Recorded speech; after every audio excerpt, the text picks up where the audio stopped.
Jai Shriman Narayana, Jai Shriman Narayana. I pay my obeisances to my spiritual master, Shrimad Jagat Guru Sudarshan Acharya Ji Maharaj. I pay my obeisances to Lord Sri Ramanuj. I pay my obeisances to our Purva Acharyas. I pay my obeisances to our 12 Alvas. I pay my obeisances to Mother Lakshmi, and I pay my obeisances to Lord Shriman Narayana. I welcome all of you here physically at the Shriman Narayana Dham in Durban, South Africa. I welcome those that are watching this discourse locally, nationally and internationally. And I welcome in advance those that are going to be watching this discourse when it is posted on YouTube and the various groups from around the world subsequently. We are on the exposition of the Bhagavad Gita as the Lord Sri Ramanuja's Gītā Bhāṣya, which is the only authentic and non-philosophical rendering of the Bhagavad Gita in the world today. This Bhagavad Gita is exact verbatim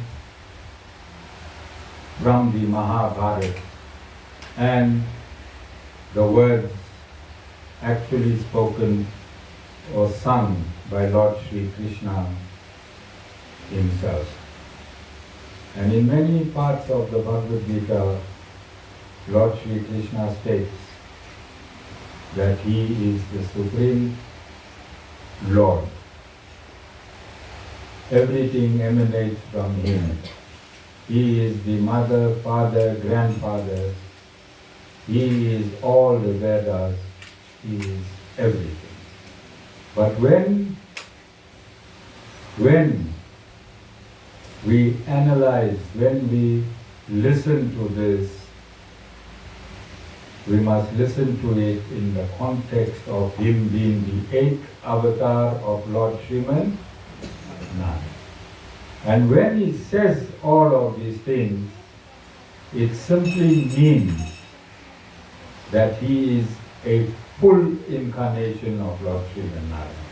When he says, I am the creator, when everything proceeds from me, the universes exist within me, he means, he cannot say, it will become monotonous, it will not be a coherent reading if we say, I, the 8th avatar of Lord Shriman Narayana, is the creator. If he uses and connects to Lord Shriman Narayana in every sentence, how coherent will that Bhagavad Gita be? Like I explained earlier, I was born Shami Singh. Then I joined the police force and I got another title, Constable Singh. Then those that knew me in the police force would refer to me as, only when I went on duty, then I'm officially Constable Singh. But when I'm off duty, I am Shami Singh. My original identity is Shami Singh. On duty, I am Constable Singh. Similarly, when Lord Narayana officially assumes the position of Krishna, Krishna only exists in the material universe through that avatar. There's no other existence of Lord Sri Krishna. Like myself, only when I used to go to the station and sign on duty, after signing on duty, then I became Constable Singh. Yes? As soon as I signed off duty and went back home, I became Shami Singh. So similarly, Lord Krishna, only when he signs on his duty, when he takes his birth, when he takes that human birth, he is Lord Krishna. But when he was born, to verify what I am saying, I only use the Lord's words and description. When Lord Krishna was born in the prison of Kamsa, he was born as Lord Narayana. He was born as a four-handed baby. He was born as a four-handed baby, confirming what I have stated throughout my life as a guru, that Lord Shri Krishna is an avatar of Lord Shriman Narayana.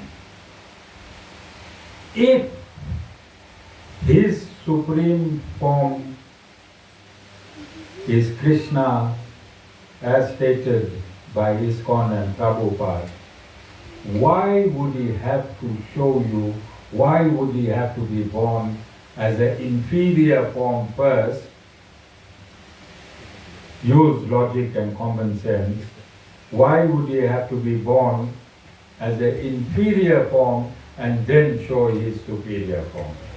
If you want people to know who you really are, which form you must show?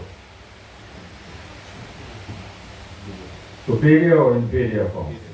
So they say Lord Narayana is born from Krishna, then why would, when Krishna was born, why was he born in the form of Lord Narayana?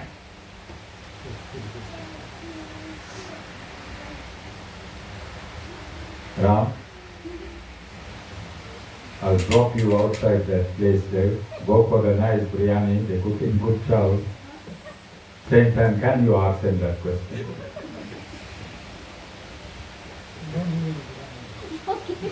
No pay for the biryani. Ram, can you do that for the Guru? Go with your wife too. You need backup.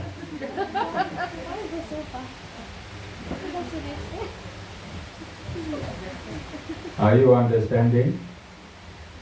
So, whenever Krishna says, I am the Supreme Lord, is it true? Yes, in the context of his avatar. When I am Constable Singh, I say I am Shami Singh. Is it true? When I am Constable Singh, if I say I'm Shami Singh, is it true? Yes. That's my original form. I am Shami Singh. But when I'm writing statements, when I'm giving evidence, when I'm talking, I can't say I am Constable Singh, originally born Shami Singh. Can I say that? Yes, I can say that, but it won't make linguistic sense. As a language, it won't make sense that I must continuously say I, Constable Singh, who is in reality Shami Singh, is making this statement that I arrest Vasudeva Ramanuja for eating out of dietary time. Can I say that? All of you understand? Because it is already established. It is already established. Who is the compiler of all Vedic literature?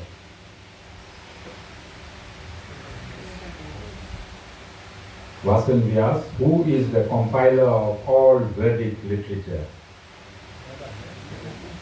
Veda Vyas is the compiler of all Vedic literature. Right? Let's establish that. Veda Vyas is the compiler of all Vedic literature. Then he will have a who must make the law in terms on how to understand the Vedas.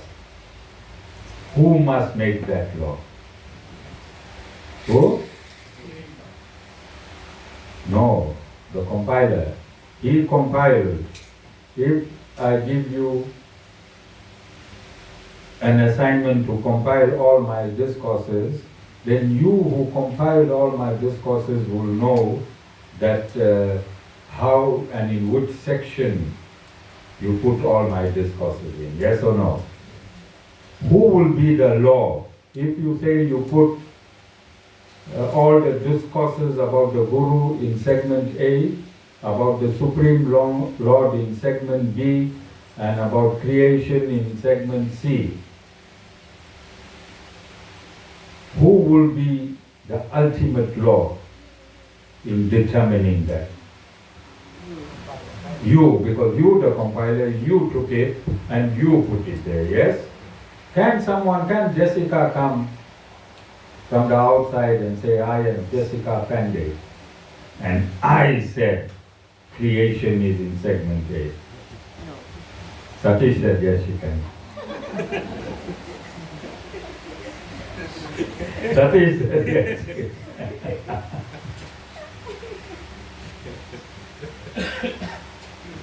And Jessica, here's the problem. That type of attitude, Jessica, gave birth to ISKCON. Jessica, that attitude gave birth to ISKCON. Thank God I salvaged you in time.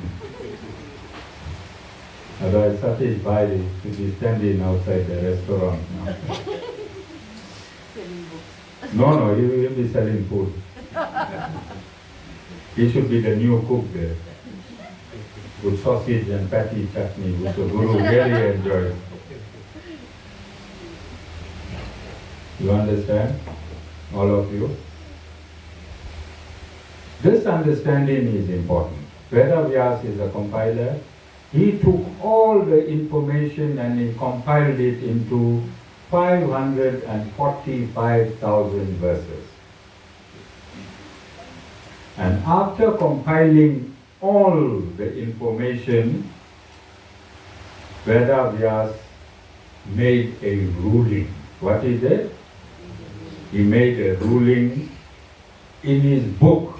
He wrote a book wherein he put all his rulings. And in his ruling he stated, from all the information that I have collected, from all the information that I have collected and compiled, some are true and some are not true. Some are true and some are not true. Who's saying this? The compiler. He's saying some are absolute and some are not absolute. Who is saying this? After the compiler experienced the absoluteness and the other scriptures not so absolute, he said, you must use the following rule to determine whatever you need to determine, and I'm giving you the rules. He said the absolute information is the four Vedas. Absolute information is the four Vedas. It is the Shruti, S-R-U-T-I. It is called the Shruti. It has been handed down from the Supreme Lord through the disciplic succession through hearing. Shruti means through hearing. So the compiler has said the highest information in any deliberation is number one, the Vedas. Then he said the second is the Bhagavad Gita. The Bhagavad Gita, because it was spoken directly by the Supreme Lord, the Bhagavad Gita is the second authority. And the third authority is the Brahma Sutras. And the Brahma Sutras have been, all the contradictions have been explained away by the compiler himself, Veda Vyasa. So whatever contradictions there were in the Vedas, in the Upanishads, or seemingly contradiction, Veda Vyasa himself fixed it up. Who? Veda Vyasa, the compiler of this information, fixed it up himself. Then he is saying that the Puranas are very ancient stories that Lord Brahma spoke. Who spoke? Very ancient stories spoken by Lord Brahma. Now, in which category does Lord Brahma fit?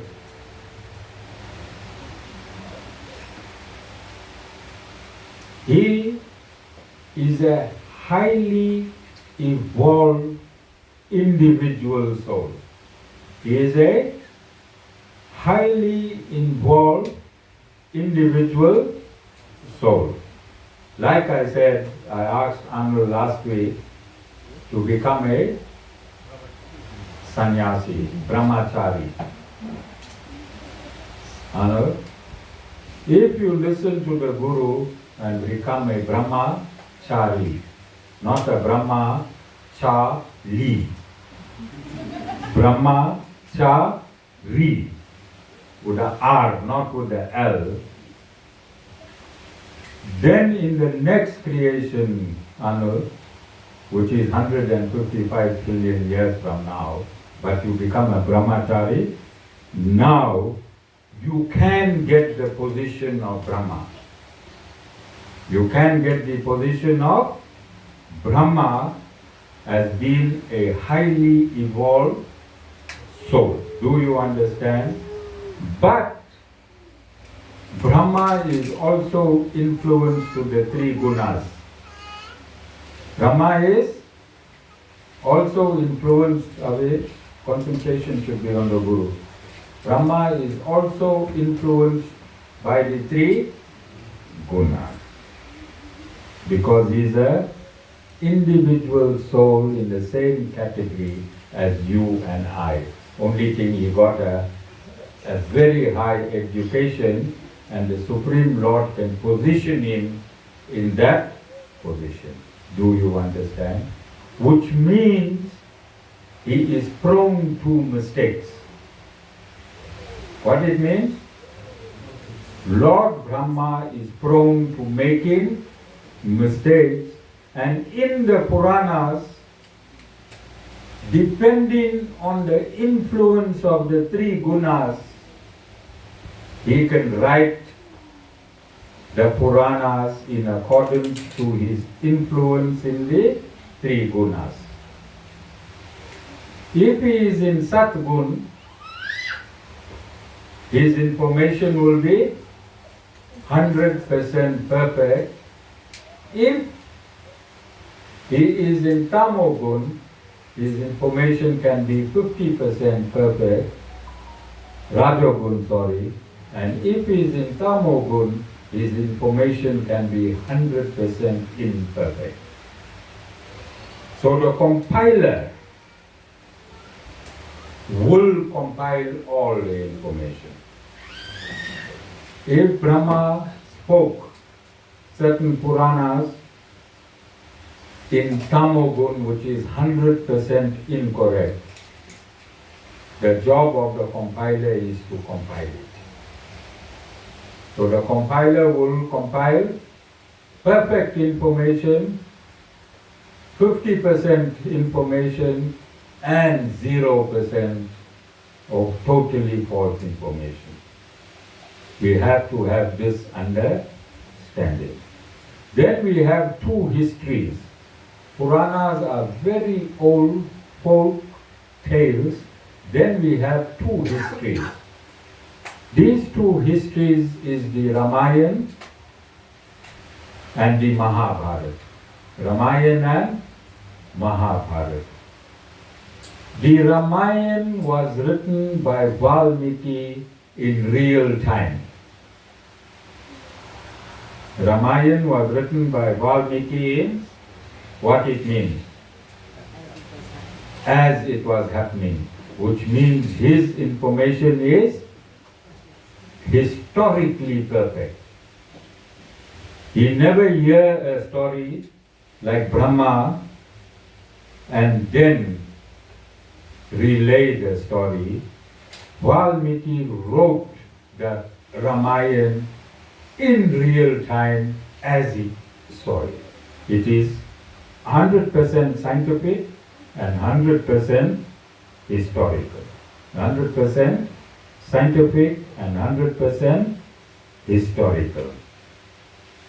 Vedavyas took his birth in Lord Krishna's time, in the time of Lord Krishna, and he wrote the Mahabharata in real time. This is why science has confirmed, although we don't need the confirmation, science has confirmed the Valmiki Ramayana as absolute truth and the Mahabharata as absolute truth. Because it happened in real time, the descriptions in both the Mahabharata and the Ramayana and astrology, everything works 100% scientifically accurate. Because both these authors, for us, millions and thousands of years, to prove to us millions and thousands of years, they wrote in terms of astrology. They marked their astrology, and when this astrology was fed into the computer, it has been proven to be the absolute truth. So science has verified the existence of the Ramayana and the existence of the Mahabharata as the absolute truth. So we have right at the top the four Vedas, then we have the Bhagavad Gita, then we have Vedavyas, the compiler who fixed all the contradictions in the Upanishads. He fixed the contradictions in the Upanishads, and this is the Brahma Sutra. These three is the highest law in Sanatana Dharma. These three laws, and this is stated in the Veda Vya Smriti. He himself is stating Vedas, Bhagavad Gita, Brahma Sutras is the highest law. Now, if there is a contradiction between the Puranas and the Itihasas, Itihasas are history, then which should take precedence? We got these three laws here, they established there. Then we take in, there's a contradiction between the Puranas and the Mahabharata.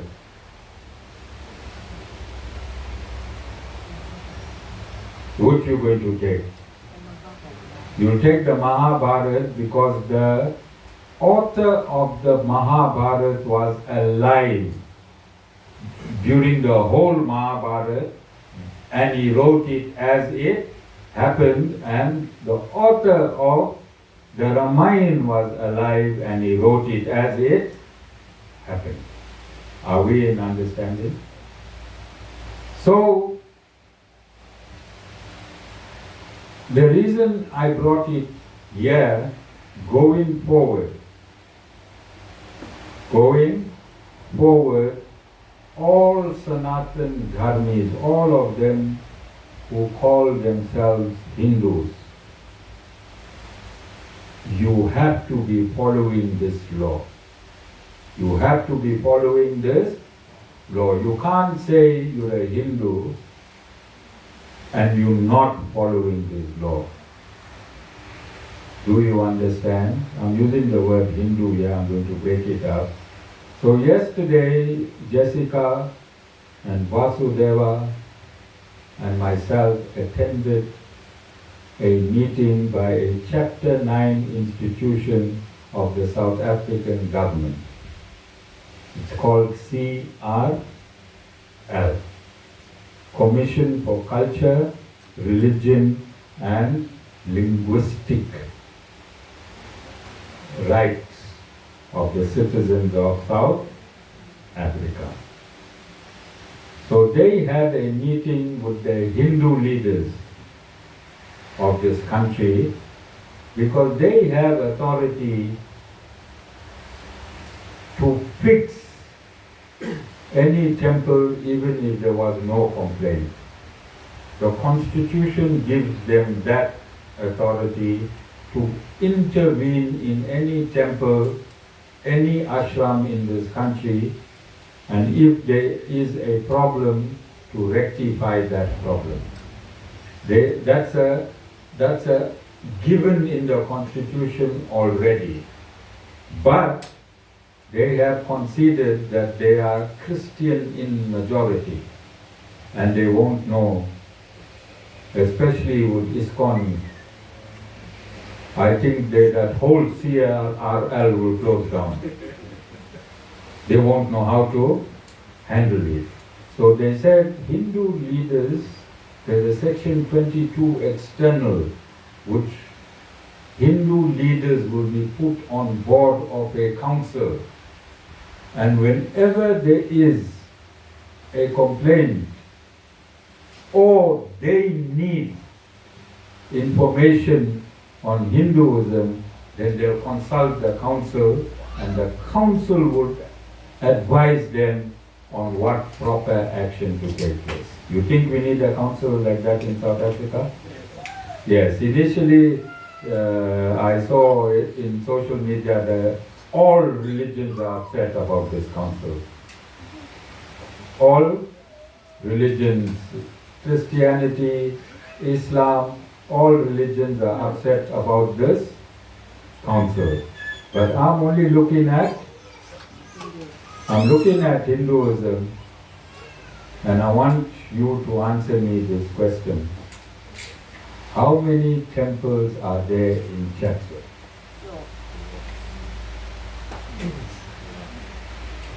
How many temples are there in Chatsworth? And isn't this Maha temple is there in Chatsworth as well? So we have this Maha temple in Chatsworth, and we have hundreds of temples almost on every street or every 5 streets. In every unit there are. Chatsworth has many temples. Yes? Yes. What is the purpose of a temple?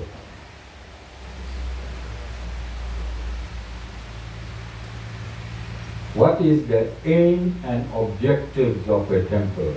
Why would one want to open a temple?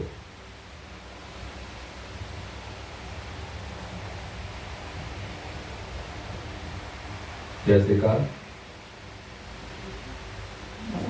Gather to practice their beliefs. Gather to practice their belief. So I've been saying this since 2013. When? 2013, seated in a bar. Seated in a bar, thick pork sausage bite Arnold smiled, bringing some memory. Seated in a bar, thick pork sausage bite with tomato sauce and a brandy cane whiskey. There's people singing bhajan. There are 3 or 4 people. After 1, 2, 3, 4, hey, some Ganesha persons are carrying on. Some, and then they decide, hey, let's open a Ganesha temple. What they decide? Because they like Ganesha bhajan. I'm just using Ganesha as an example. It can be Shiva, Lord Narayana, Vishnu, not this Vishnu, real Lord Vishnu. Alright? That bhajan, but they knock in, they somewhere, bhajan group, while they hitting one double doom doom on the counter there, then they go meet the family members, community members, and then you see one Ganesha temple came up. If you ask them, who's Lord Ganesha, nobody knows. If you ask them, what is the scriptural injunctions of opening the temple, nobody knows. They'll find one person from India in a village, he'll come and direct. Temples have to be open in the posture of Lord Shriman Narayana. Temples, we have an architect in the Vedas called Vishwakarma. And temples must be opened like this, with Lord Shriman Narayana lying on the floor. You must enter to the feet, there's 2 wings, and the shrine must be on the head. That is the way to open temples, and there's a direction in which the head must be. And when the temple is built exactly, then through that tower, have you all seen that tower? Where the shrine is, there's supposed to be a tower. In India you see tall towers. They're not there for decoration. Those towers bring in cosmic energy when you ring the bell. There's a bell there. Everything in Sanatana Dharma is absolute science. God don't want you to think about Him. And God don't want you to think about His creation. He has already thought about it. He has already thought about it. So you go to the temple, the cosmic energy comes down from these towers, and they are present in the temple. When you go to the temple, I don't know where fruits and milk and all these stories came. You need to take that for God. God is hungry somewhere, and you need to give God fruits and milk and all of those things, sweet meat. You don't know. Temples are made there for you to exchange energies. You go there with your energy, you sit there for 15 or 20 minutes, the energies will be exchanged.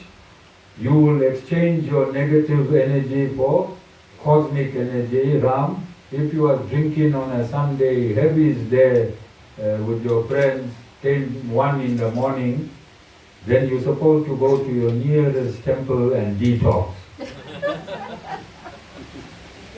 Go sit 15 minutes to half an hour in one of your temples, all that alcohol and pork sausage, all that will be drained out of your cells will revitalize, and you go home properly. Bhabhi will get a shock. Such a handsome Ram. Such a handsome Ram.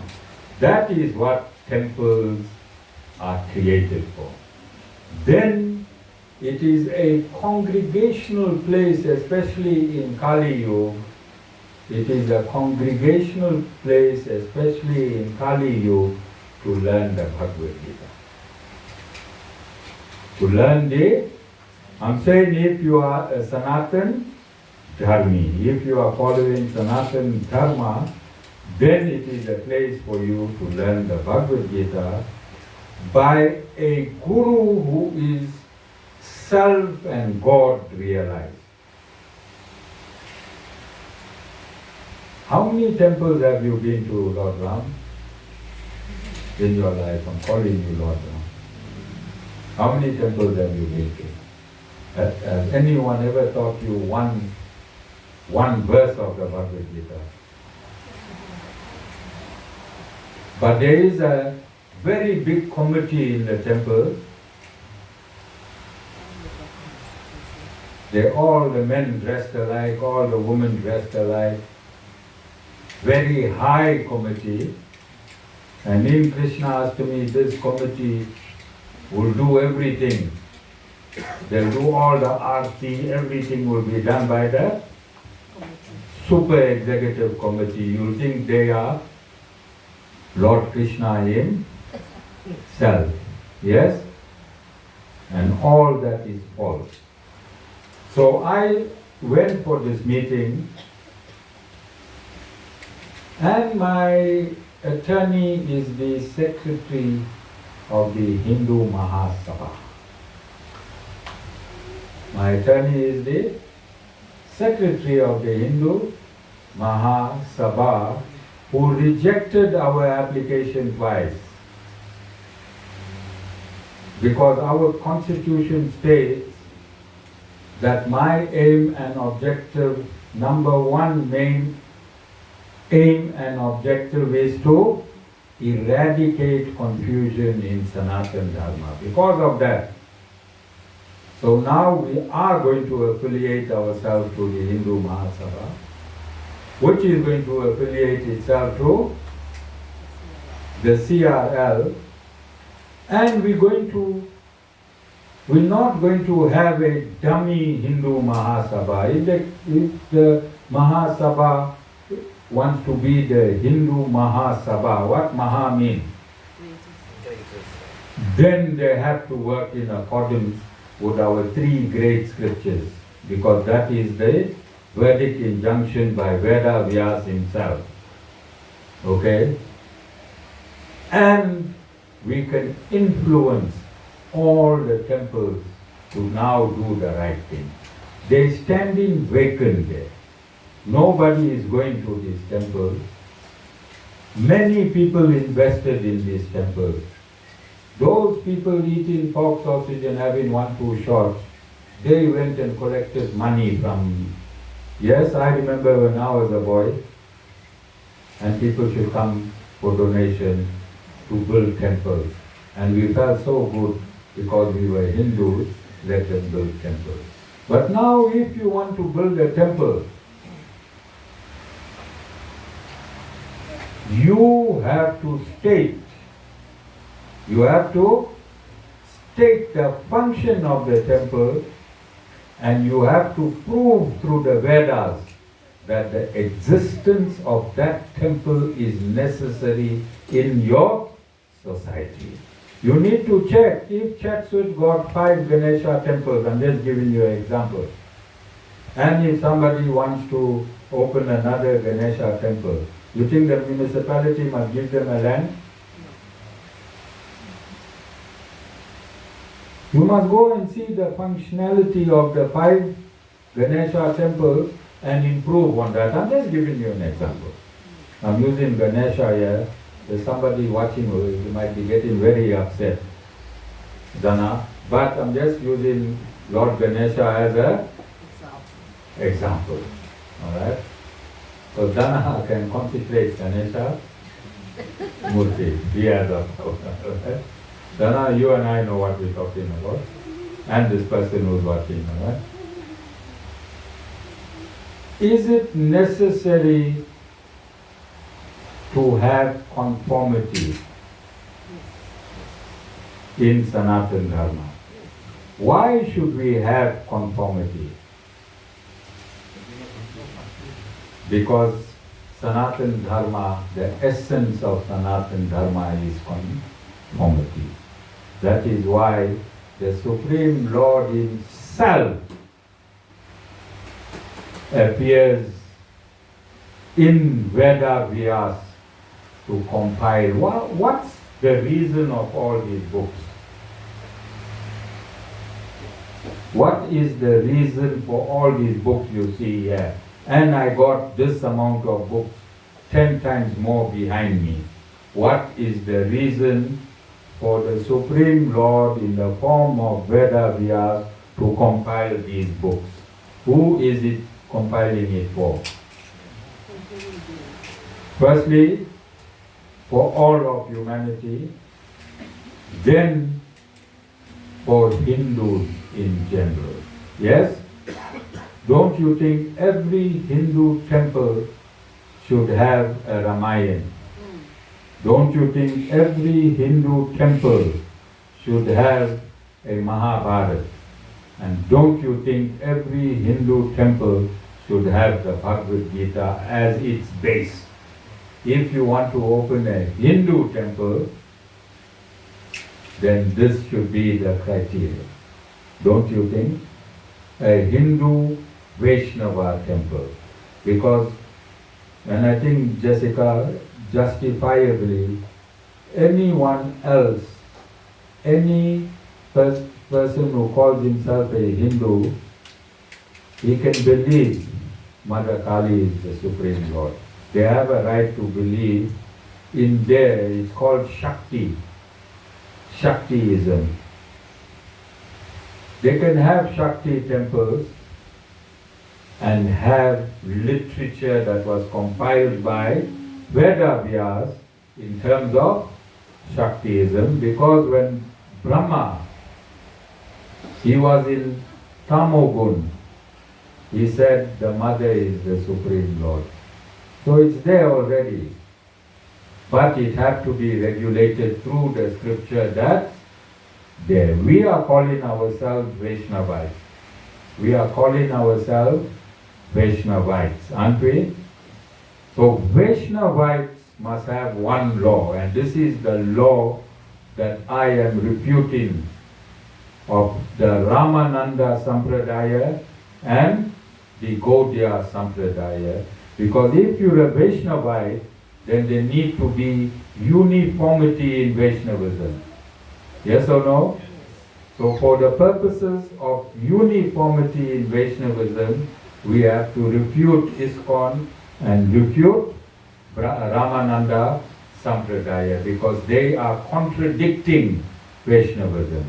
If we say Lord Narayana is the Supreme Lord, and one is saying Lord Krishna is the Supreme Lord, and one is saying Lord Ram is the Supreme Lord, then there's a contradiction in Vaishnavism. So we need in this country first, starting in South Africa first, we need to have uniformity in Vaishnavism.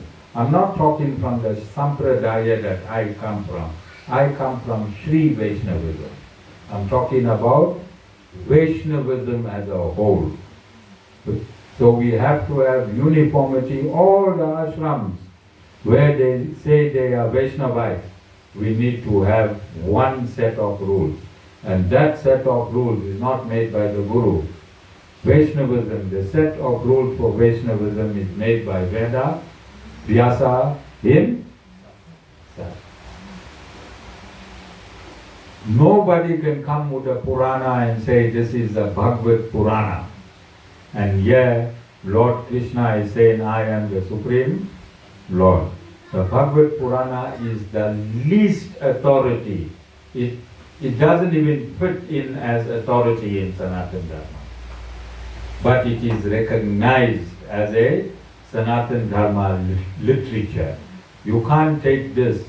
If we have to go to Vaikunth and sit with Lord Narayana, and he is the judge, and you bring the Bhagavad Purana there, you say, hey, go back to earth. Go back to earth. I made it abundantly clear. Only 3 authorized. The Bhagavad Purana can't overturn the Vedas. Bhagavad Purana can't overturn the Bhagavad Gita. And the Bhagavad Purana can't overturn the Brahma Sutras, and the Bhagavad Purana can't overturn Valmiki's Ramayana and the Mahabharata. Bhagavad Purana can't overturn any of those authorities. If it can, then we have to relinquish the four Vedas.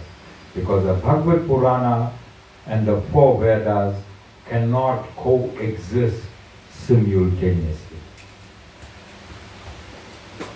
Only one law can exist. Only one law can exist. They are saying now, you must, when the robo is red, you must go. When the robo is orange, you must stop. That's what ISKCON is saying. Robo is red, Watson. Near them, when you're about to go there, hit that turn there, hit a red robo. And the city police is just up the road. They'll see you and they'll charge you. Then you take the ticket and you go to the head of ISKCON there. And you tell them, see, because I'm coming to do your job, I wanted to follow your law. And your law said hit the red robo. Now I hit the red robo, I got charged. I want you all to pay my fine. Do you understand? What's the next week? Wait for a police van to come past and then deliberately hit the red robo. Okay. Abhi? We finished all the recorded verses? Up to verse 10. Okay. We need to seriously come back into our verses, but I just needed to clarify these few points. That if we got temples, and if each temple can teach what I'm teaching, they can come and we can have a uniform syllabus. A uniform syllabus. If you want Vaishnavism, we'll give it to you. If you want Saivism, the international chairperson of Saivism is from South Africa. So we have enough information. We're not against religion. You see, I'm not saying the Vedas supersedes Christianity. You have heard me saying that ever? I'm not saying the Vedas supersede Quran. You have ever heard me saying that? I'm not saying Vedas supersede. I'm talking about Sanatan Dharma. I'm talking about Sanatan Dharma. Just like that, there are people called Sai, people who believe Lord Shiva is the Supreme Personality of Godhead. We allow them to believe. There's people that believe Lord Ganesha is the Supreme. There is a verse I read where which is stated Lord Ganesha is the Supreme Personality of Godhead. You leave them. We are interested in Vaishnavism. If anyone come and trample the toe of Vaishnavism, then I'll get activated like what I am doing. We need uniformity in Vaishnavism. If you go to Google, you want to know what Vaishnavism, there must be only one story. Imagine how confused CRL will be if I give my version, ISKCON gives their version, and Ramananda gives their version. On Vaishnavism, how confused the CRL will be. Jessica? Very confused. Yes or no? So we need to eradicate this confusion legally. And in Sanatan Dharma, the law is Veda Vyas, together with the spoken word by Lord Krishna. Okay, do the next 5 verses.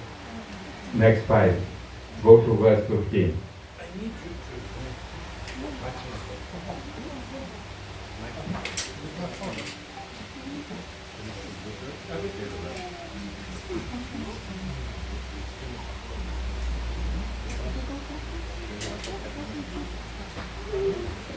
Naveen, you need to be ready before satsang. Very good. I'm using my phone.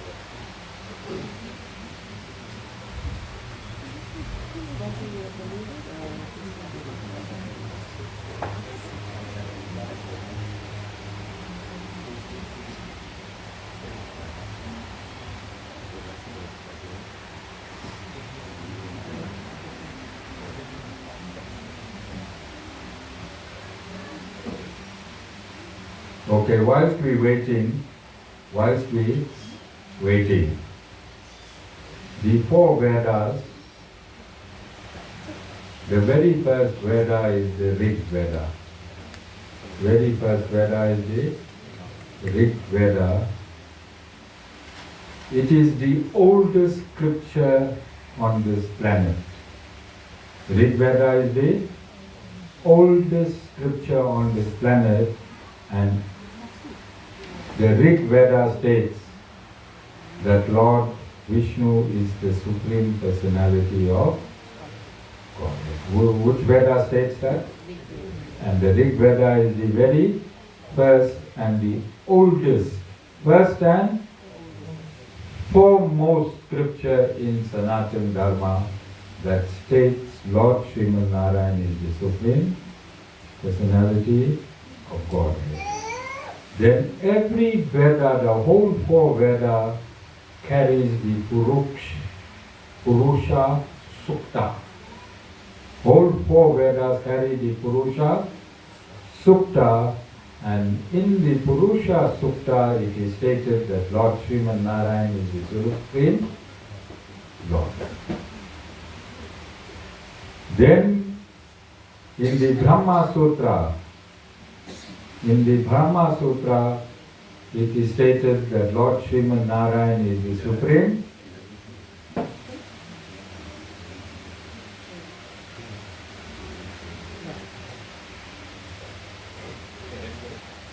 You ready? Okay. Let me just complete. So in the Brahma Sutra, it is stated Lord Shriman Narayana is the Supreme Lord. Four Vedas stated Lord Shriman Narayana is Supreme Lord. In the Mahabharata, which happened whilst the author was alive, it is stated Lord Shriman Narayana is the Supreme Lord. In the Valmiki, which was written while the author was alive in real time, it is stated Lord Shriman Narayana is the Supreme Lord. In the Bhagavad Gita, when Lord Sri Krishna, when Arjuna asks to see the divine form of Krishna, which form he shows? He shows the form of Lord Narayana. So Krishna himself, by showing that his divine form is Narayana, what is Krishna saying? That is, two-armed form on planet Earth is not his divine form. Is he not saying that? Although it is transcendental, his primal divine form he shows Arjuna on the battlefield is the Narayana form. And then when Arjuna asks him, show me your universal form, he shows his form of the universe, which is Vishnu, which is Narayana himself. So in all authorized scriptures, Lord Narayana is the Supreme Lord. It's only in the Bhagavata and the Samhita, Brahma Samhita, where Lord Brahma, who is an ordinary human being, highly evolved, and he contradicts himself, says that Lord Krishna is the Supreme Lord. So you as a judge, I think I can give Yajvan this whole job. Yajvan, 6-year-old Yajvan to judge with all the evidence that I gave. And Yajvan would say, who's the Supreme Lord, Yajvan? Say it loud. My mic can't hear you. Yeah, so there's a message for ISKCON. My 6-year-old devotee, after presenting all this authentic information, has come to the conclusion that Lord Shriman Narayana is the Supreme Personality of Godhead. All my children, yeah, I've got plenty of children. I can take them outside. We'll give them some banners and posters, and they can't be arrested, Jessica. No. They're under the age, yeah. Sean, and where's Arnold? I got enough children under age to go and teach these people. All right, you can play your.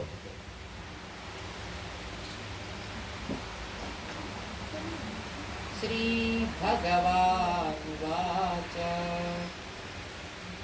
Asocyanan Vasocestvam Prajñāvādansya bhāṣase Gatasu Nagatasunscha Nanusochanti Panditaha Natvevaham Jatunasam Natvam neme janadhipaha Nachaiva na bhavishyamaha Sarve vayamatah param Dehinosmin yatha dehe Kaumaram yavvanam jara Tatha dehantara praptihi Dhīrastatra namuhyati Matra sparsyastu kaunteya Sītoshna sukha dukkhadaha Āgamāpāyino nityaha Tānsti tikkhasva bhārata Yam hi navyathayantyete Purusham Purusharashabha Samadukha Sukham Dhiram Somrutatvaya Kalpate. Okay, so we had verses played or sung, chanted by Chinnajaya Swami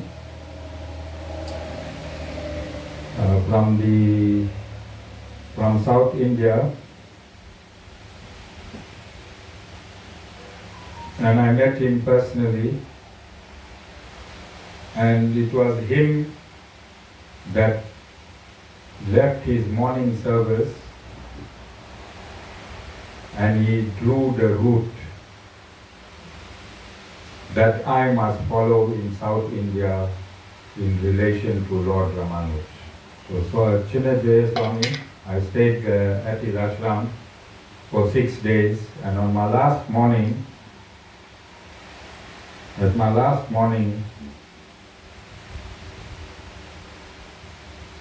he cancelled his morning satsang and he brought in his administrator, main administrator, they're all disciples, the Swami, and he told him to plot my itinerary from his ashram in Tamil Nadu, from his ashram in Hyderabad, and to conclude a route up to Sri Rangam. And he paid for the flight. He paid for our flight because we were his guests. And according to his devotees there, I was the only visiting Acharya that he gave a platform to speak on. I spoke on Krishna Ashtami week on the main day. You'll see I had a small talk there, it's on video. And according to his his own people. He said no matter how ranking a guru comes to his ashram, he never gave anyone a platform to. Okay, I'm just saying.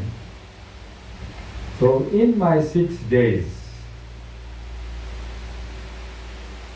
I went to all the morning service. And every morning, when he was doing an arti by Lord Ram and Mother Sita, my bones should melt. And I used to slightly collapse. I should take a seat. So on the last day, I explained to him that every time you doing your arti, and they don't do arti like this, they got their way to do arti, which is right, which from the Pancharatra Agama. I'm not doing arti from the Pancharatra Agama because I am not qualified in Pancharatra Agama. I'm a spiritual master, I'm not a priest. And then he explained to me that when the Lord enters a human being, it is very unique. And my faintness was the potency of Lord Ram entering, leaving Lord Ram and entering my soul. That is what made me feel weak. So I did not want to make all these issues a big issue. Vasan, you heard the story did I give the story before?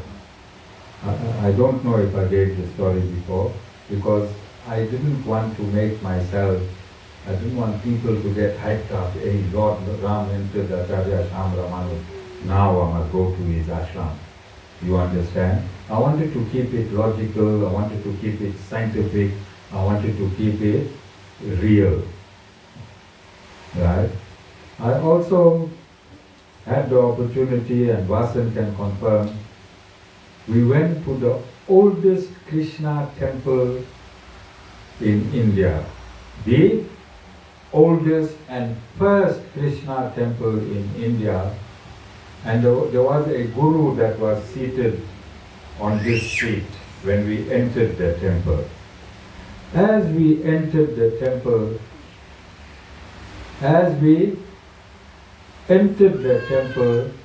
that guru got up from his seat, he bowed down to me and he gave me that seat.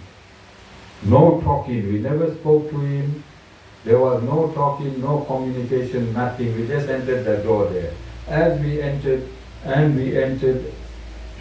he saw us, he immediately got off his seat. He came down to where he was. He bowed down and he said, Maharaj, take my seat. When Guruji's two grandsons were with us, when they wanted to explain to this man who I am, they said, don't explain, I already saw him. So I'm just saying, I never bring this up as well. It's there on the video, wasn't it? So all this is on the video. I didn't bring it up because I didn't want people to follow me because I got contacts. Is that it? You know Indians, once they know Guru got contacts, how many people would start following? But I never said I'm an avatar. Alright? Never said I'm an avatar. We're not going there. But this is what happened. We also had the opportunity to go to the tree the trunk in which Lord Krishna went and hid as a 4-year-old boy. Wasn't did we have? And I also got a few berries from that tree. Yeah, on the shrine. That's there from 5,000 years when Lord Krishna was around. I waited for science to corroborate that Dwarika. And then I said, I'll come with my story.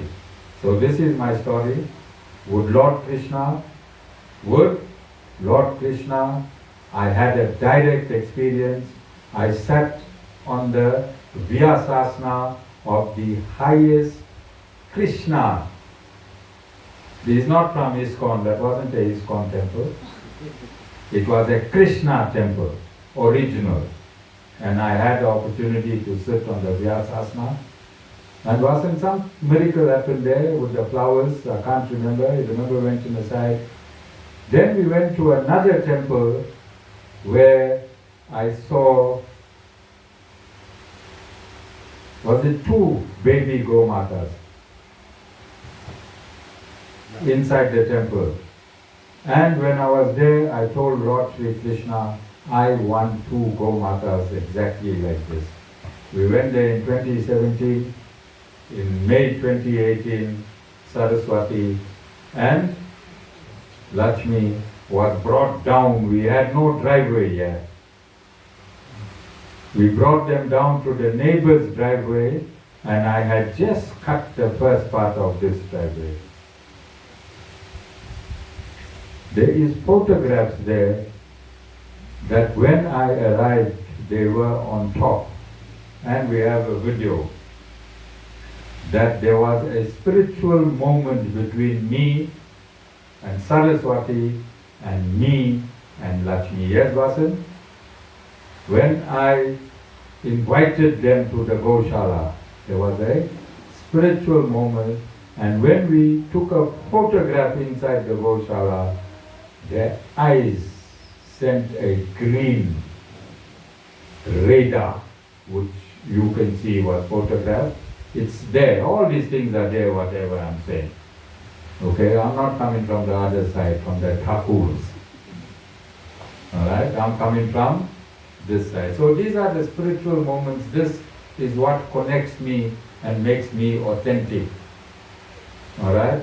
And Vasan, just to conclude, Vasan yesterday reminded me, when we went to Guruji's house, his original house, where he lived, Vasan, that was in which state? I'm forgetting.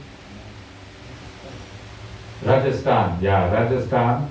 When we went to Guruji's house where he stayed, he had a small baby prayer place like this in his house. And we went there and I bowed down. Guruji had a caretaker whilst Guruji was alive. That caretaker, when the house is now empty, it's a museum, was still there. Miraculously, we made no appointment to go there, and he had the keys, and he was about to leave the village and come back after a couple of weeks. But when we landed there, we just found him on time. We found him on time. When we went inside, when we was coming down, Guruji's grandson was explaining to him of my discipleship. That caretaker said, I can't see the disciple, I can see Guruji. What he said? He can't see the disciple, he can see Guruji. And I'm going to give you evidence. Vasan, you need to find all these photos. It's there. It was all this is live on Facebook. My stomach was so big. Exactly Guruji's size stomach when they took the photo.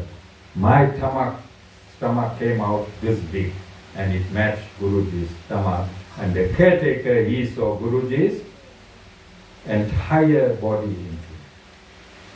Then we went to Guruji's. Guruji had another samadhi place deep in the mountains, in the Nrsimhadeva temple. Yes, Vasan, Nrsimhadeva downstairs. Upstairs there's Guruji's samadhi place. Very few, no foreigner has been there. It's only Guruji's family, and we were honored to be there. When I went there and I knelt down. Vasan was there and Melissa was there. She took out the photographs. All this is on Facebook live, so there's no editing for me to make any story.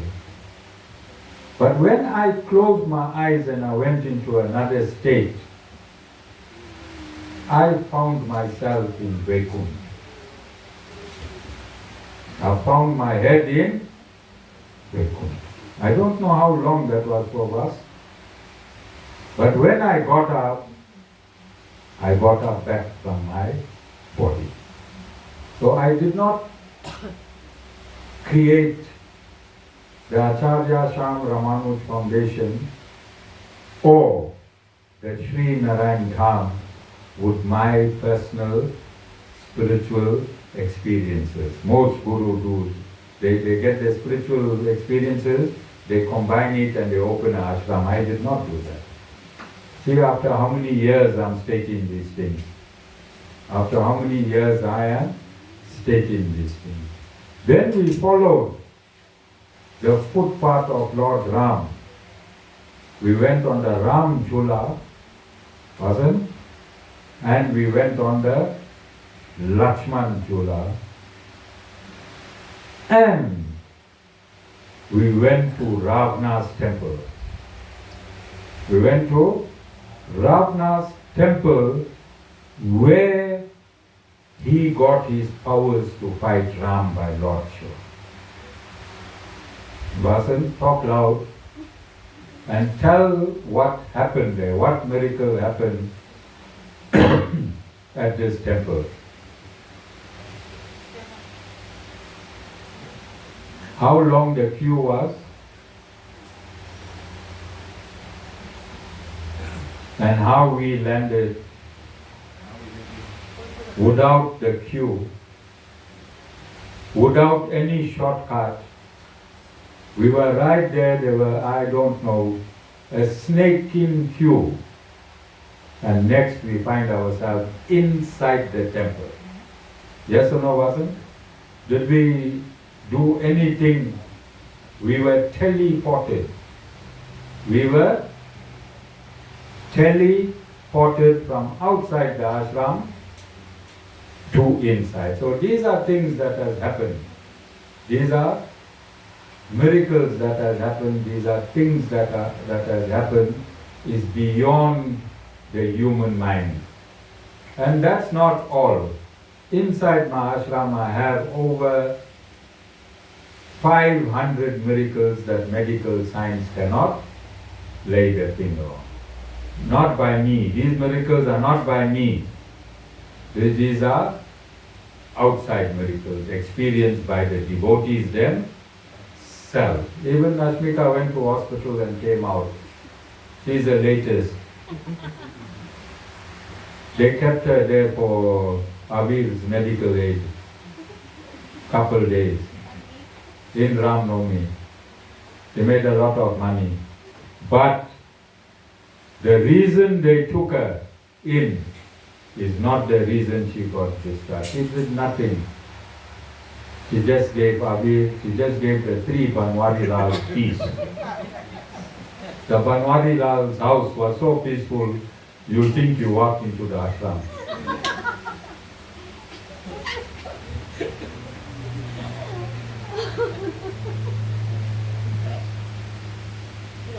She came out and her doctor cannot prove the admission when she was admitted and released. Can he prove that?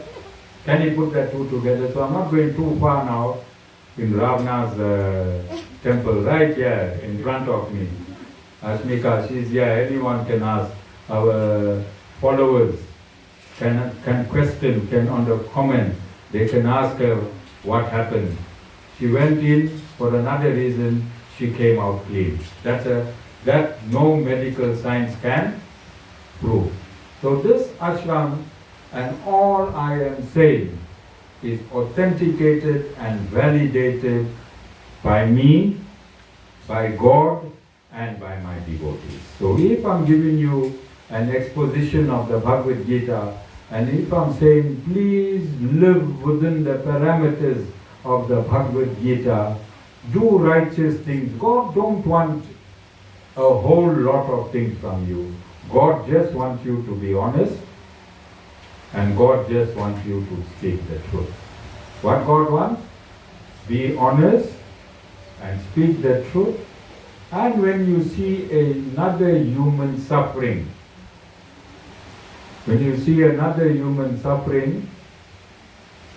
Vishnu, as you stop by the robo, one beggar will come to you. As you put your hand in your pocket, the first money will be 200 rand. Sean gave you for diesel for your van 300 rand. That 300 rand stays there for a long time, Sean. It doesn't really go in your diesel. But we give you for diesel. I'm just giving Vishnu on what you do. The 100 rand will get stuck there, the 200 rand will come out, Vishnu. You must give that whole 200 rand. Don't put your hand back and look for the smallest money. And one day I was with Vasudeva. 2 different beggars stopped him on the same trip. One Indian and one white.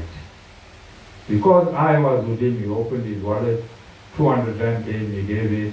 He opened his wallet to the next. The white man wasn't a beggar. He didn't have petrol, and his petrol finished in his motorbike. And then he opened his wallet and he gave it. No, Vasan is not like that. He could have given 400 if his 200 were stuck to each other. Alright? So these are the things you must do as a human being. This is all the Guru is asking you. Help yourself, help your family. Help your family. How do you help your family? By bringing them to satsang. How do you help your children? By bringing them to satsang, because in satsang your children can learn the absolute truth. You can take them to a mosque, you can take them to a church. If you're a Hindu, you bring them to satsang. You need to mold your children.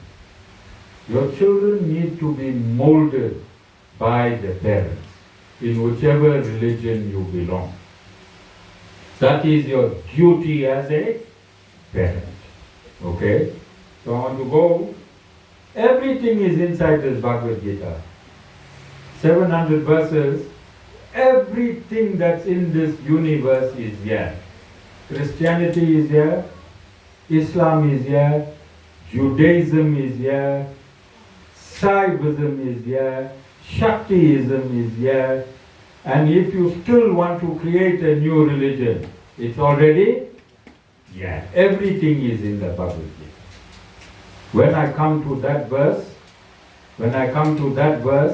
then I'll explain it comprehensively. So we're going.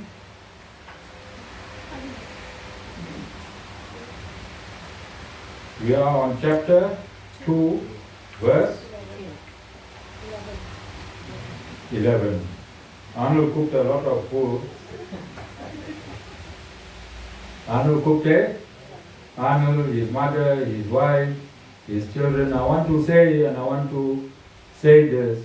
Yesterday when Arnold's family landed here, I felt their consciousness.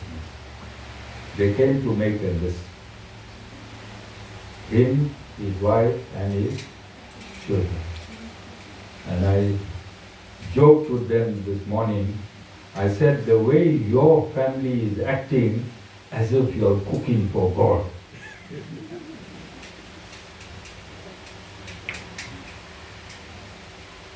From the time they landed here yesterday, their consciousness has not changed. They've been on a high. They are on a spiritual high. Right up till this morning, the big daughter was cooking frying mushrooms in the kitchen, Vasan, and I felt it. That's what you need.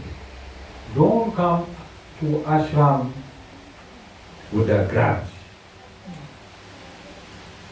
Don't come to ashram with a grudge. Come to ashram to serve the ashram. Let the Guru feel it. I'm not saying I didn't feel it from the rest of you. But this is, look at Arnold's family, how many watts they are. Arnold is 1. 6 children, that is 7. Wife, that is 8. Mother, that is 9. I had like a spiritual electric shock.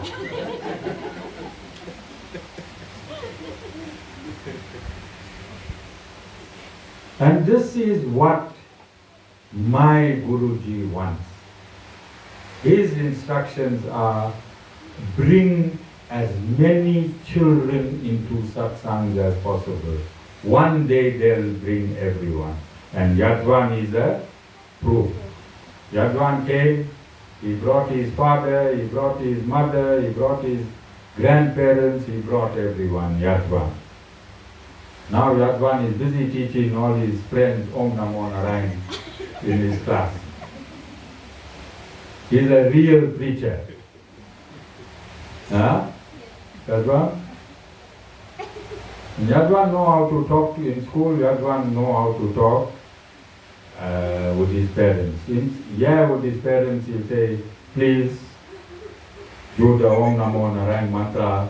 There in school with his friend, he'll say, hey, don't do the Om Namo Narayana mantra, I'll move you. Guru knows. Guru knows. That one? Yeah, so he's sharp. He's very, very sharp, that one. Guru must take up more secrets, so just carry on with the Bhagavad Gita. He said, carry on with the Bhagavad Gita. He doesn't want me to open his Bhagavad Gita, the Yadvan Gita. Okay? And you see, in Sanatana Dharma there are disputes. There are disputes by interpreting acharyas. There's Shankar Acharya who states that God is one, He has split into many, and when you are liberated, you become God again. So God is one, He has split into many, and when you are liberated, you become God again. He states that if you take a drop of water and from the sea and throw it back into the sea, you dissolve. Yes? Because you won't be able to find you. Alright? And I'm disputing that. And I'm disputing it to Lord Shri Krishna in this verse. That Advaita is refuted by the Supreme Lord Himself. Don't you think that that's a right way to dispute? Don't you think that's a right way to dispute? I'm not giving you my version when I'm refuting. I'm not giving you my version when I'm refuting. I'm giving you God's version when I'm refuting. So the Advaitans, they say, when you are liberated, you become God again. God split Himself into infinite souls. When the souls liberate, they become God again. I'm refuting that. I'm not refuting that because through emotion. I'm refuting that because it's here in the Bhagavad Gita. Hear what Lord Krishna is saying in verse 10, 11. Okay, I'm going to dispute that in verse 12. In verse 12, verse 11 states, the Lord said, you grieve for those who should not be grieved for, yet you speak words of wisdom. The wise grieve neither for the dead nor for the living. What Lord Krishna is saying? You are grieving for those that should not be grieved for.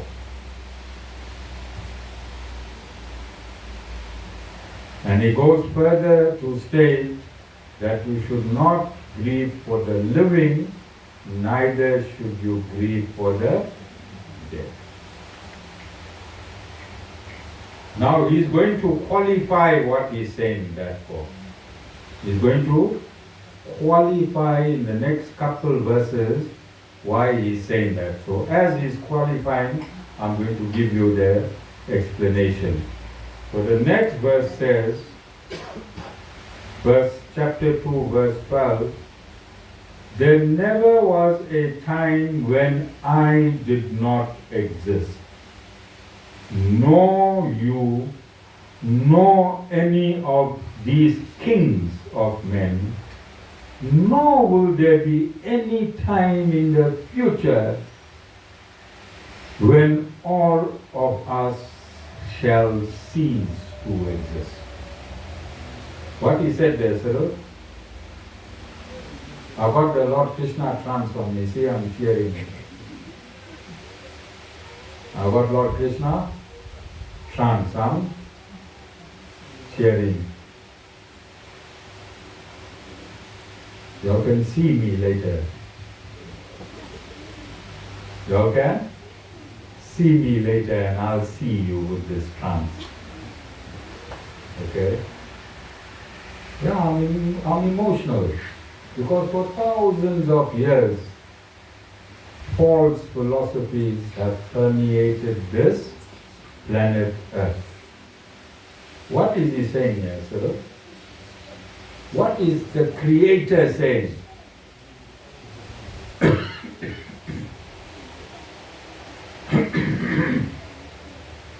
He says at the point of the Bhagavad Gita that all of us existed. He is also saying in the future all of us going to continue to exist. So if you get liberated, you're still going to have your individuality, because he's talking about the future. When you get liberated, you'll never become one with him. You will still maintain your individual status, but in heaven. You won't become God. Alright? You'll never become God, neither will I ever become God, but we can get into God's domain. We all can get into God's domain. So this verse, and that is why I asked you all to download Shankar Acharya's. Next week, I'm going to see what Shankar Acharya, how he translates this verse. How he translates this verse. Because if you're an Advaitin, you can't do a commentary on the Bhagavad Gita. Because the Bhagavad Gita totally contradicts the Advaitin theory. And this is where you can see they are confused. Can you see they are confused, Bhāṣya? Because he did a commentary. Let's see what's his commentary on this verse. But he shouldn't have accepted this verse. He should not have accepted this verse. Alright, then we go to verse 13. Just as the self associated with a body passes through childhood, youth and old age, so too at death it passes into another body. A wise man is not deluded by that. A wise man is not deluded by that. Let's break it down. And let's be realistic. When Cyril was 6 years old, Cyril Banwarilal, stand up, Yadvan, stand up, stand here. When Cyril Banwarilal was 6 years old, this is how he looked and this is how his body was. You agree with me, Cyril? Maybe you can't remember, but that's your grandson. Okay, you sit. Avir Banwarilal, you go stand there. What's your age? Huh? 47? 37. Oh, sorry. Take out your glasses.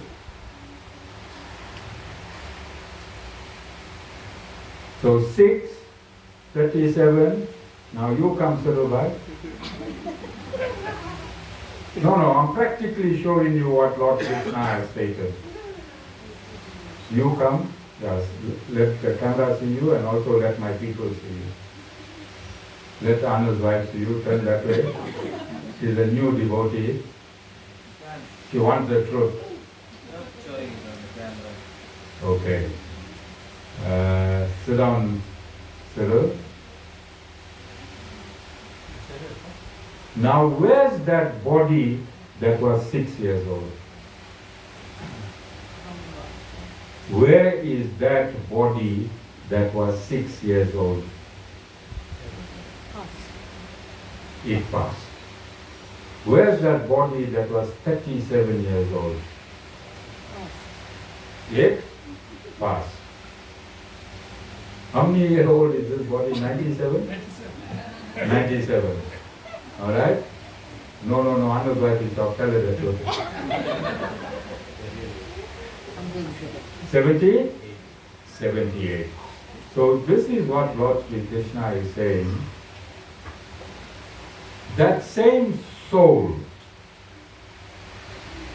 that took birth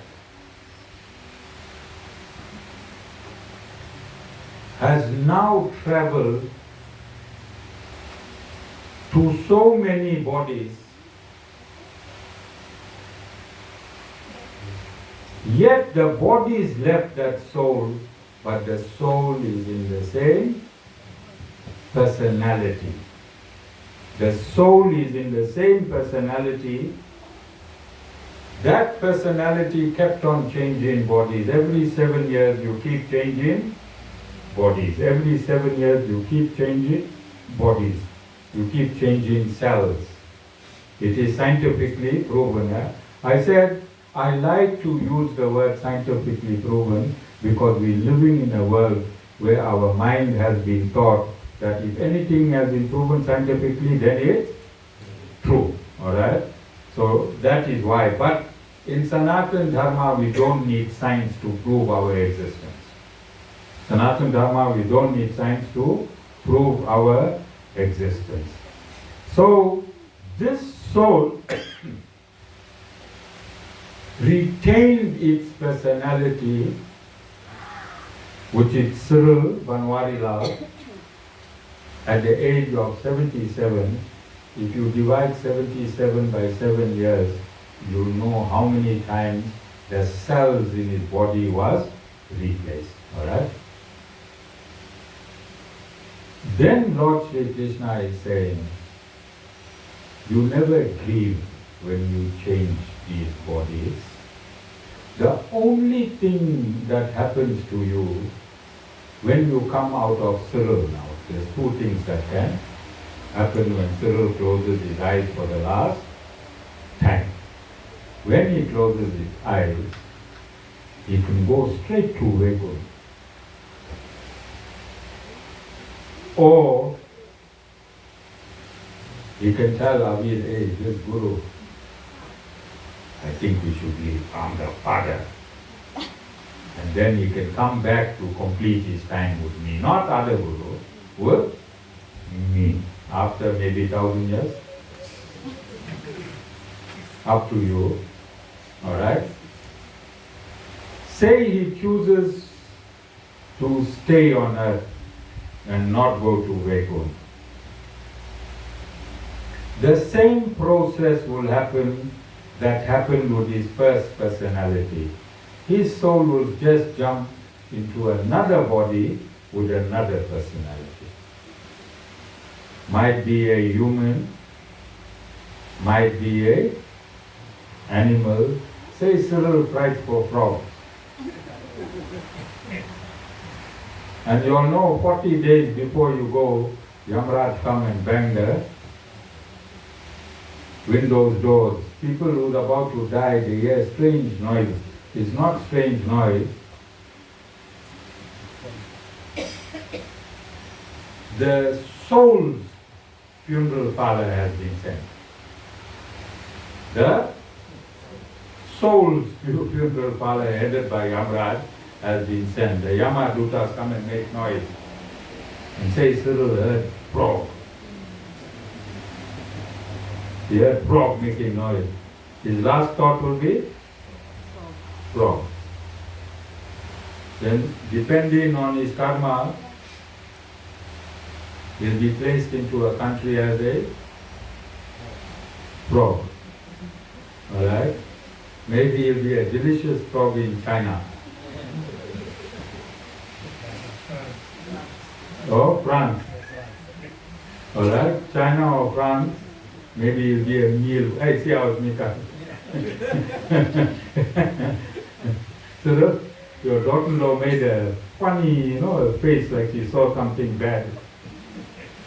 At home, if you see that face, must remember now, don't think she's seen something bad. The memory of a frog just hit her, of you, alright? She's not showing you funny face. Alright? It's this moment that she's capturing, and she's looking at you and she's looking at the frog, the beady eyes. Don't fight with her, alright? So the seamless transition, this is what Lord Krishna is stating, the seamless transition of the soul within one personality, we don't grieve. We don't grieve. But when it leaves that same personality, there's no reason to grieve because nothing happened to the soul. All it became is a frog. She's shaking her head. She's agreeing. All you became a frog. It's like this. You drive in a BMW, you write it off,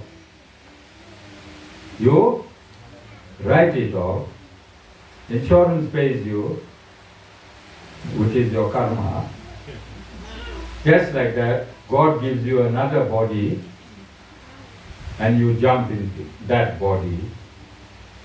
You, the living principle, cannot die. Will you cry for your BMW? Then why do we grieve for our BMW? Because the driver got another car. Depending on which insurance policy he took. If he took an insurance policy with righteousness, he'll have a better car. And if he took an insurance policy with unrighteousness, he'll have a worse car. But he still has a car. What is the reason to grieve? What is the reason to grieve? Do you understand? This is the reason Lord Krishna said, don't get attached to wife, children, husband, parents, grandparents, because they were driving another vehicle. That vehicle got written off, then they came into this life. In this life, they drive in this vehicle. In the next life, they'll be driving another vehicle. Why should you grieve for them? When you grieve, what happens to your energy? What happens to your mind? What happens to your emotions?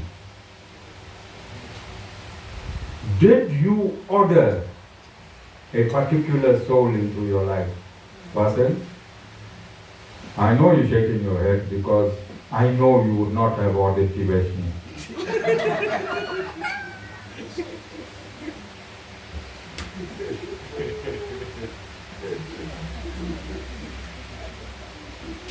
Is that a practical example or not? Is that a practical example or not? Are you understanding? All of you. That soul that came into your life, you had nothing to do with it. There was no showroom, no test driving, nothing. That soul just came into your life. Why should you attach yourself to that soul when one day it's going to leave you and become and go into another vehicle? I'm not saying don't love the soul. I'm not saying don't love the soul. Lord Krishna is not saying don't love the soul. He's saying don't get emotionally attached to the soul. That soul shouldn't dictate how you live. Because that soul in your next life won't be there. All the wrongs you do because of the soul that you attach to, you're going to pay. Your next vehicle, if you're not in righteousness. If you're not in righteousness, you allow an unrighteous soul to dictate your life and you get attached to that unrighteous soul. That soul won't pay for the sins you're going to pay. So you must follow the Bhagavad Gita, what Bhagavad Gita says. Don't get emotionally attached to anyone. Not to your mother, not to your father, not to your wife, not to your children, not to your grandchildren. You don't get attached to anyone, but you love them to the best of your ability. There's a difference between attach and love. When you get attached, it's called infatuation. It's called infatuation, and infatuation is false love. Infatuation is false love. If you see through the Bhagavad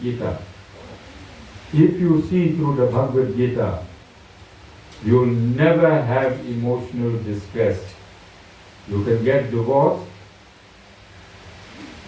The courts can make a determination on your children.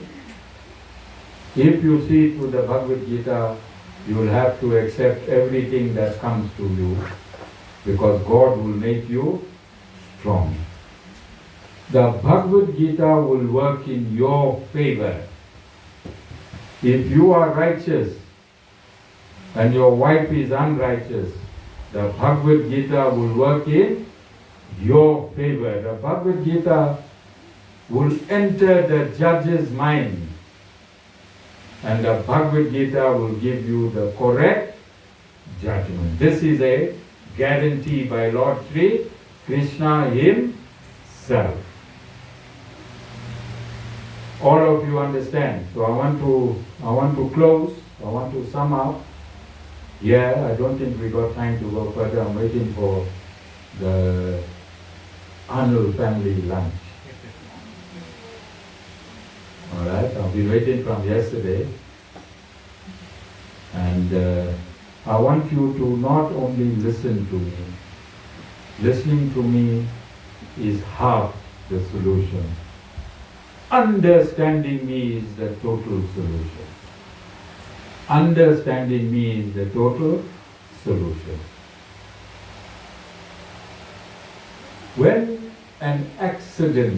there is an accident with two cars that had 4 people in each car, and the accident is so bad that all the occupants die, they get crushed, and they get burned, and they get burned. And Lord Shriman Narayana feels nothing. What a heartless God we have, yes? So many times, many people have said, what kind of God? There's a building in America. How many people died in that building? 3,000 people died in that building. Where was God? How many people died in these wars now? Where is God? Do we have a heartless God? We said He lives in the soul of every living entity. Why is He not stopping this?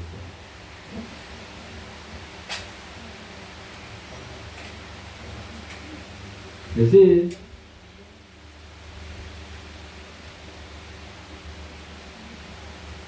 Tibeshi met with two accidents. Two cars are parked off. One is written off. One is written off. You also wasn't crying? Why he didn't cry? His daughter is still alive. His daughter is still. What got written off? Similarly, when you get burnt to death, the soul is still alive. The spiritual father don't care. Like if the car gets burnt off, and my children are involved, I'm only going to ask them, are you okay? Will I cry for the car? Will I be depressed for the car? Will I grieve for the car? Similarly, if the body is burnt, if the body is crushed, if the body is drowned, God don't cry. Why? His children, the soul is still alive. His children, the soul is still alive. Nothing happened to the soul. Million people can burn in a ship. His children are still alive. All of you understand? Deeply? You understand deeply? This is what the Bhagavad Gita is about. This is what Lord Shri Krishna is telling Arjuna. But He's not talking to Arjuna. He's talking to you, every one of you within my voice, here in the ashram and around the world, and every one of you is going to get this message. This is the absolute science. It cannot be changed. It is, this science is created by the Creator Himself. Are you satisfied? Yes. When we say you must not grieve, we don't say you must not mourn. When we say you must not grieve, we do not say you must not mourn. Alright? All depends. You know, some people will be happy, other people are gone. They'll put a show, you go to the coffin, they'll bang their chest and cry. And I'm going to be like Lord Ramanuj. Anyone crying there, Sati? One. You only see one thunder, like flash of lightning. You think if Vishnu come there, how happy he'll be? Hey, man, Lani gone. I'm the boss. I'm the head mechanic in this company. I don't have to fear anyone. I can drink and go 10 o'clock to work. What Sean can do? Huh? Vishnu? You'll be happy? Vishnu won't be happy. Mahavishnu is gone. Okay, all of you understand. Do you understand the journey of the soul? You saw how God practically said, that body disappears, that body disappears, that body disappears, only personality remains. Person, the body goes. Alright? Then I'm going to show you scientifically how karma is real. Yeah, on this verse. How karma is real. So, where is disease found in your body? If you got cancer, and every 7 years all your cells are replaced, why isn't your cancer cured? If you are born with a heart problem, why you endure that heart problem throughout your life, yet your heart has changed fully? The cells in your heart were replaced, why you still got the heart problem?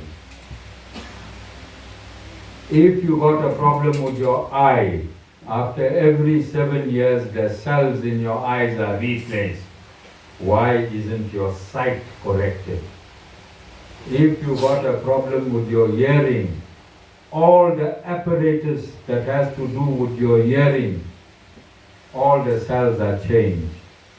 Your brain, if you say you got a problem because of your brain, then why mental people don't come away right after 7 years? Because all the cells in the brain are replaced.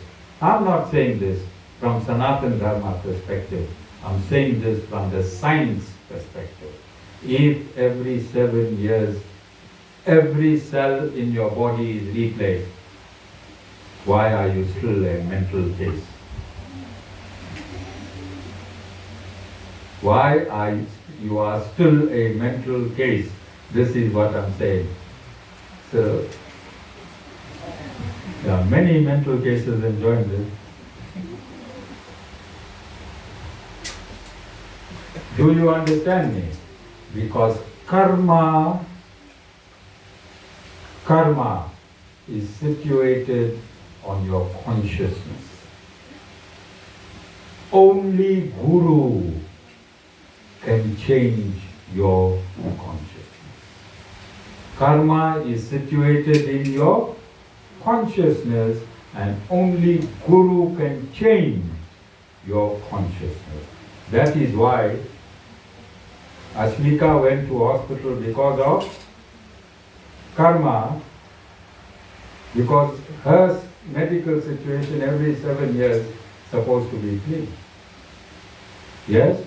But because Guru entered her consciousness, this is why I don't need to go to anyone in hospital. When someone is in hospital, you phone me, I read the Om Namo Narayana mantra in the water, I tell you even take a sip. I enter your consciousness and I change your karma. Have I not done this hundreds of times, Vasan? Hundreds of people direct from hospital. There was a guy that took 3 bottles of breakthrough. Not one, 3 bottles of breakthrough. It's there on Facebook Live. 3 bottles of breakthrough. He landed in Shifa Hospital. The hospital, his family was from Dundee or Newcastle. His consulting doctor asked him to ask his family to come to hospital. When a doctor asks a family to come to hospital, what it means? His best friend came and cried to me. His best friend came and cried to me. I was in Westburg. I told him, you go there, I'll enter his consciousness, I'll phone you. I will phone you. When he went to the hospital, I told him, I'm going to enter the consciousness of this person, watch all the signs. Where I am? Where? And where he is? Shifa Hospital. Where's his family? Family is there, came to see him for the last time. Family is there, came to see him for the last time. as I described what's going to happen from Westworld, it happened. The machine came alive, he came alive, straight from hospital. He was discharged on a Tuesday. He was discharged on a Tuesday. He came straight from hospital from death. He was a lead player in our satsang. And he came and he played the Casio and he sang bhajans direct from death. Direct from death. I'm just giving you these examples now because I think it's time you know your Guru spiritually as well. So I gave this, well, subsequently he still passed on during COVID. Subsequently he still passed on during COVID, but if he was still in the ashram, what do you think? Wasn't? He should be alive and kicking, alright? So this is the power of a bona fide spiritual master. The reason I brought it in here, Jessica, is to show that the Guru enters your consciousness and removes the karma. That is why you get healthy. Medical science cannot remove karma. Because your cells change every year, every 7 years, but the karma that's in your consciousness continues on the illness. Continues on the illness. So those of you that are mentally afflicted and you don't want full moon to affect you, you know how full moon affects you, Trisha? You want to know? 75% of your body is full of. When the moon is full, and the moon is the centrifugal force that draws water and keeps the wave, what do you think it will do to your body when it is full? Ivashka is enjoying it. She now understands one part of the illness. Because every time she went off, she ran to the window. Oh, and big moon looking at. Ivashka, see when you come to satsang, how many things you can learn? So the moon comes, that's why they call you lunar tick. Call you lunar tick because of the influence, the centrifugal force of the moon on your body. Alright? You understand? Every explanation that I give from the Bhagavad Gita, I want you to understand it. This is why I am doing it so comprehensively. Both you and our international viewers and our viewers, they need to ask questions. We need to make sure that the Bhagavad Gita becomes alive in you again. So you understand that, and I prove now scientifically how I entered into this dead man's body and gave him life again. This story is on Facebook. Somebody gave this story. Somebody also wrote this story. If you get the dates right, you can find this story. Alright? And Vasan, you were there when this happened? You are present? Alright. So Vasan is there. Dana, you are there. Dana is there. There's 2 living people that's there to verify this story. So for your life to come right, you have to follow a bona fide spiritual master. It's very, very simple. You just have to listen to the Guru whenever you come here. When you come here, I'm talking to 50,000 people at the moment. How many? Only 1 or 2 messages yours. So everything not going to go to you because I'm giving 50,000 messages simultaneously. This 50,000 people will each get 1 or 2 messages wherever they are in the world, either today or tomorrow or 20 years' time. But my job is to give as many messages in one satsang as possible. Alright? Because if I only have to deal with one person, what's going to happen to the 50,000 people that I'm messaging today at this satsang? All of you understand? Okay. Today is Sunday. Hanuman Jayanti is on Wednesday. It's also all these are power times. These are power times. The atmosphere is saturated with power. Although the ashram has its own power, there is not a person that has come to this ashram have not felt the power of this ashram on the own. This ashram has its own power. Now imagine on these days, when you surcharge that power, how great it is for you. How great it is for you. On Wednesday is Hanuman Jayanti, and we are going to, Ashmika, you handling that? Okay. The Banwari Lals are handling that. Alright. Please attend as many satsangs as possible, Divashka, as long as the Guru is alive. As long as the Guru is alive. I told this John. I sent him home and made him dress up and come back now. Because no use sitting outside when I'm gone, he'll sit with Sherwin and Sean and he'll say, hey man, Bali told me so many times to come, I never come. Bali told Vasil he got a Lexus. By then Vasil would have about 6 Lexus, 6 Mercedes, 6 BMs. And Sean will still be in this old Fortuner, the grey one. Then he'll kick himself and say, then I'll come as a power, you won't see me. I'll give him a sounder. I'll give him a tight one. Sean and Sean will be sitting there, they'll say, hey, what happened to this man? So be greedy for me. Be greedy for me. Not only satsang. Any time if you can come down, I'm available. I'm in South Africa. I'm in Mahashram. Any time.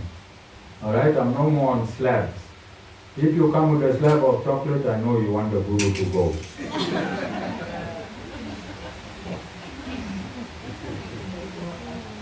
Alright?